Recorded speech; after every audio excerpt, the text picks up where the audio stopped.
At a moment with my boss one day, decided that's it.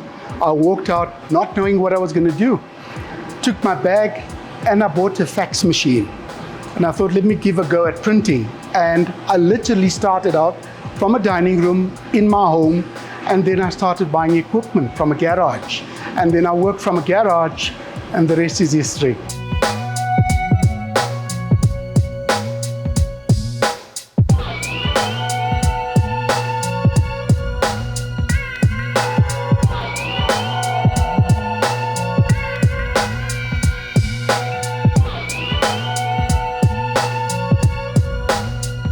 I do. My first order was 43,000 Rand. And I thought, wow, now I can retire. Hey, and it was, today you got a whole plethora of people around you.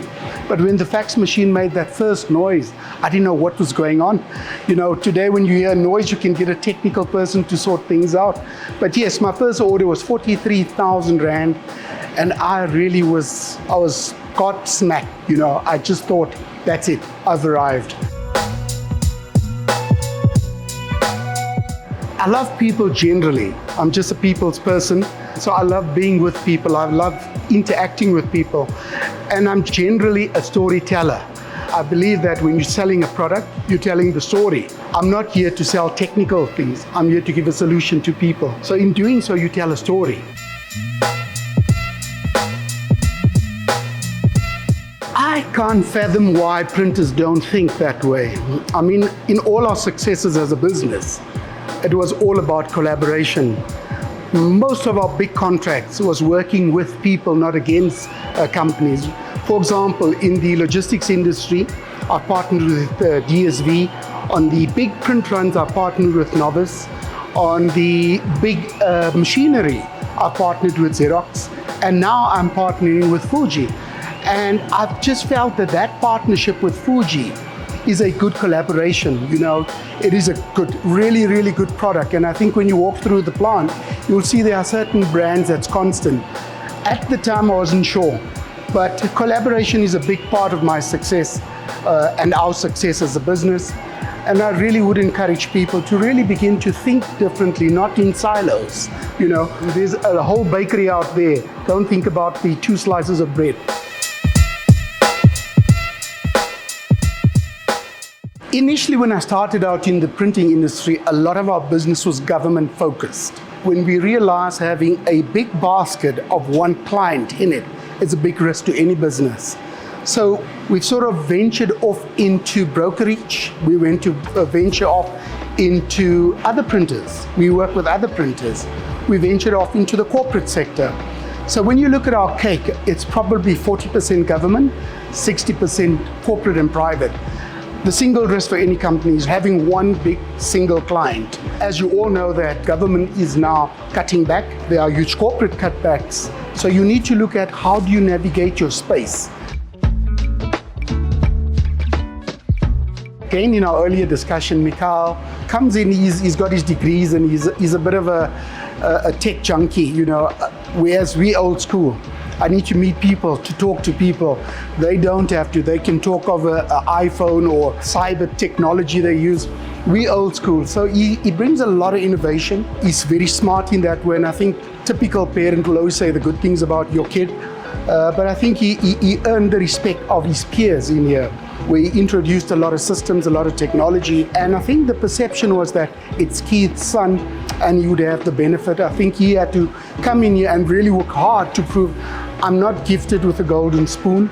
I'm actually here to work, and he's gained that respect through the technology, the ideas that he's implemented, and actually made my life a bit more easier. I had no idea what this equipment was all about. I had no inclination of what the possibilities were. But it's to the earlier point when we opened up in terms of having the technical ability to sell not only a piece of equipment, but to give direction of what that equipment could do. So Joseph Schweiger sold me these heads. And I was very impressed, Joseph being absolutely brilliant in terms of technology, in terms of selling the equipment. I thought to myself, now what? Let's just buy this, get this guy out of my office and move on. But as I procured the 6 weeks before the elections came, I procured this equipment and we went into printing the election ballots. And the typical saying where you talk about fixing the aeroplane as it flies, that's exactly what happened. We procured the head, the Fuji heads, we put them on the presses while the presses were running, and we landed quite a huge chunk of the election ballots because we were able to produce quick enough. Yes, upstream you got the technology, downstream you got the deliverables, but the heads was a game changer for us. Where do we see ourselves with these print heads and the technology that we are in?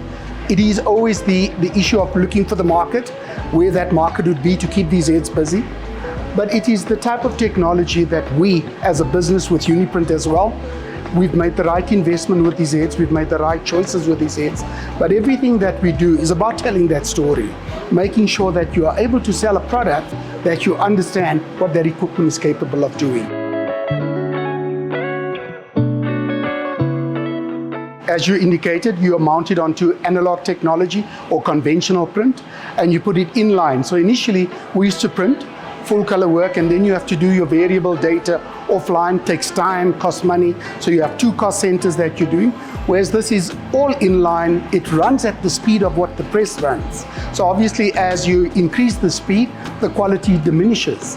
But if you slow the press down, the quality is excellent. But even at 300 meters per minute, your quality is excellent. So yes, it was, I think for us as a business, the first project we've got into paid itself off. So the print heads within the first project paid it off. And to the point that I really believe in the product, I then procured another 2 sets of heads of the Fujifilm because I saw a need for it. And at Uniprint, it is predominantly variable data.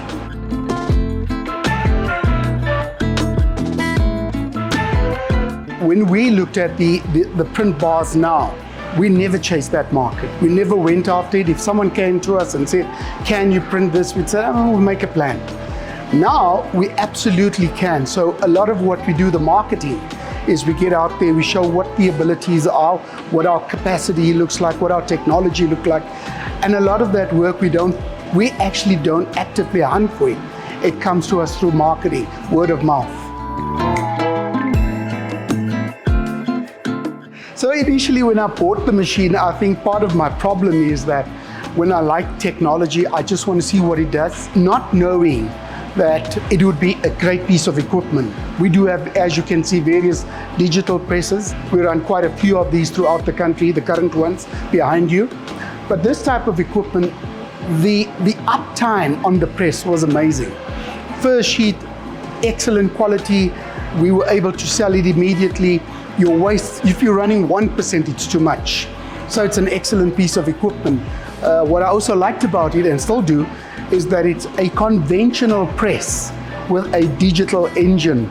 So you can get the most out of both worlds. And for me, that was the main reason. I think for me, it was the conventional offset heads and delivery with this digital engine running it.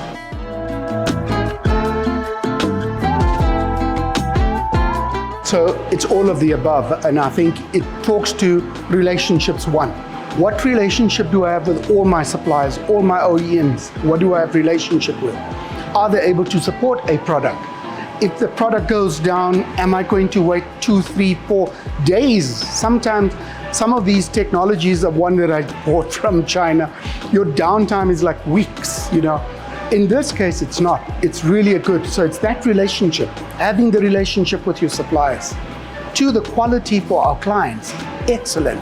I mean, it is really, really good. I think I showed you a sheet early on. That was the first sheet that came from the press. Good relationship with clients on quality. Most of all is in terms of the industry. What is the industry? Where's the industry going? Are we staying ahead? I'd like to think that we are market leaders, because when you follow it, it costs you even more. When you're a market leader, you know, innovation is important. So when we sell this business, part of our goal is what technology are we using to enhance our client base and to show our customers that we market leaders. So all of the above.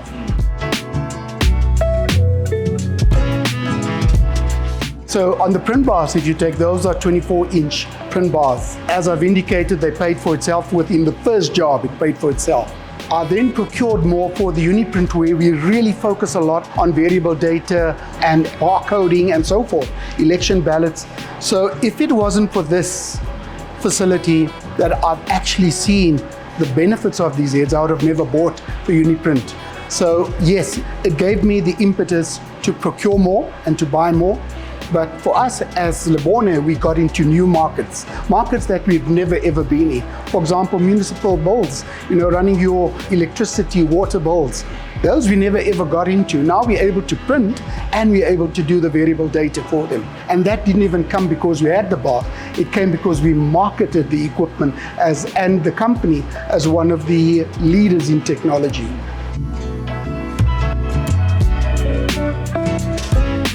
I think in my earlier discussion with you, I've also indicated that we got zero gearing in this business. So it makes life a bit easier. You can take some gambles, but at the end of the day, you still need to recover. You have to have a return on investment so that I'm able to buy next time a newer Fuji. In terms of the spreadsheets, looking at cost, cash, looking at selling and so forth, we've taken our total business, flattened the cost, looked at every department, every piece of input costs, and we flatten that cost. Then we get to an actual costing on a job. Whether I run it on the Fujis or whether I run it on the offset presses, my cost for me would be the same because I don't have gearing. So I'm able to play with my spreadsheets. Unfortunately, a lot of other businesses don't have the opportunity to then take that risk. So yes, we gamble a bit with it, and ironically, sometimes I'm still off. Sometimes I'm still off, because someone is always cheaper than you out there.